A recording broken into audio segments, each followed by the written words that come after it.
Now, this is brilliant. Our Life-Saving No Buts campaign, of course, as you know, returned this week, reminding everyone to check for the signs and symptoms of bowel cancer. Well, it was after my next guest shared his diagnosis back in 2010 with, well, virtual stranger at the time, that his life changed forever. Alison Hitchcock offered to Brian Greenley write to him throughout his treatment. And those letters, the pair formed an unlikely friendship through those. And they're now sharing their story. It's a new book. It's called From Me to You.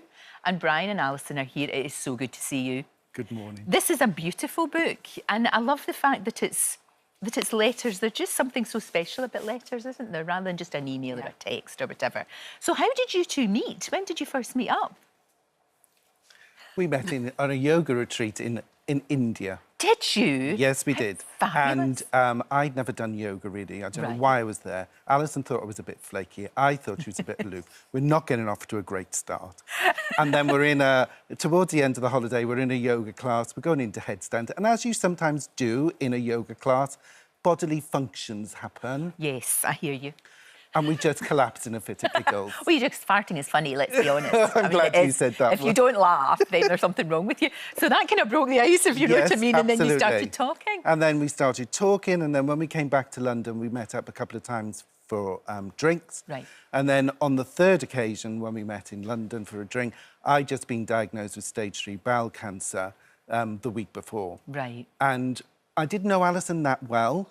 And so when she said, what's happening with you, it was a case of, do I tell her, do I not tell her? I was still getting used to the idea myself. Course. And because she was an acquaintance, I thought, why not tell her? What's the worst that can happen? Sure. But I wasn't even ready for the answer that I got when she said, I'm going to write letters to you to cheer you up. See, that's a brilliant idea, Alison. What made you think of that? I have no idea. I still, to this day, have no idea.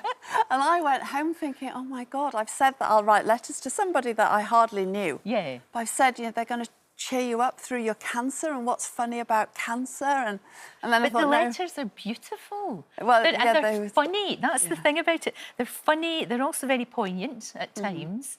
And your friendship is so strong and becomes so very strong. And did the letters help you? Did they cheer you up?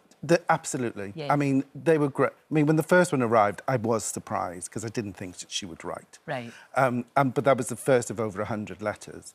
But the great thing was I used to save those letters and take them with me when I was going into hospital for surgery or for chemotherapy, because it was a connection with the outside world. I couldn't concentrate on reading a book or a newspaper. And I never took anybody with me when I went for treatment. Right. So taking Alison's letters was like her voice was there. And they used to make me laugh. Yeah, because there's some here that are hilarious. They really are. I mean, that was the thing about it. It was about cheering, you know, cheering up your friend, cheering up Brian. Of course it was. And you found that you loved writing. And you found this absolute joy in writing. I did. I used to sit down with a big glass of wine on the sofa in the evening, and I just used to write. And it was kind of like I was meditating or I'd gone into a trance. It was just an absolute joy. And so I went on and did an MA in creative writing, which I would never have done if I hadn't been writing letters to Brian. And the great news is that you actually got the all clear a few years later. Yes, so which is amazing. I had a dummy first clear, I call it. Right. Because the stage 3, I had the chemo, all was fine, got no evidence of disease. 3 months later, it was back with a vengeance in my liver. So I had a resection. Right. And then later on that year, 2012 was the year of operations. I had another operation on my lung.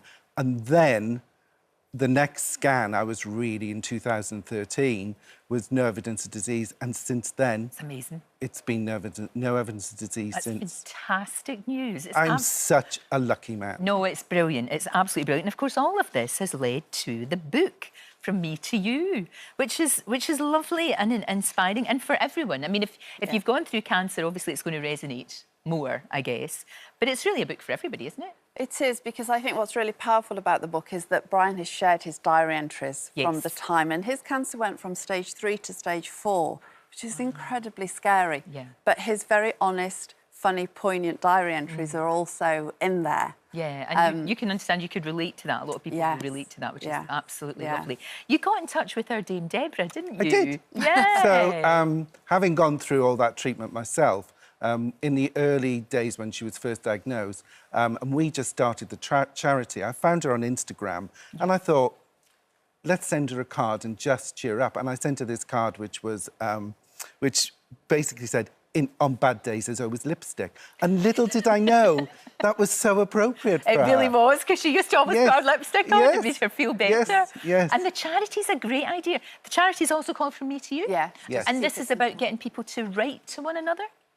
Yeah, so the charity is about encouraging people, if you have anybody in your life who has cancer, don't not know what to say to them, don't turn away from them. Right. Send them a letter to connect.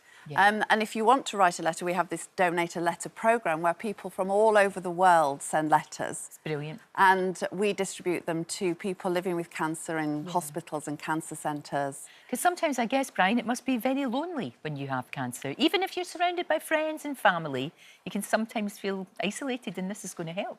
Absolutely. I mean, from my own experience, I had a lot of support from family members and friends, but there are days when you just feel isolated because you're not going to work, you know, you're on a treatment plan. It's quite lonely when you're left at home, and when you're sick and you're at home, you know, when you're on your own, that's the loneliest time. You know, you tend to put a brave face on when everyone's around you. Of course so, you do. you know, and the letters helped tremendously in that regard. I think it's absolutely brilliant. It's great. And this is an unbreakable friendship. You two are the best of friends. We're stuck with each other. Yeah, we are now. The best friends. The book's fantastic. From Me to You, it's out now, and it really is lovely. It's very positive, as well as being very honest, which I think is important as well. Yes. You don't want to sugarcoat what you went through, and you don't. But at the same time, what I loved about it was the hope all the way through. Yes. So thank you both so much. It's just lovely. And don't forget our No Buts campaign leaflet with all the signs, all the symptoms of bowel cancers on our website.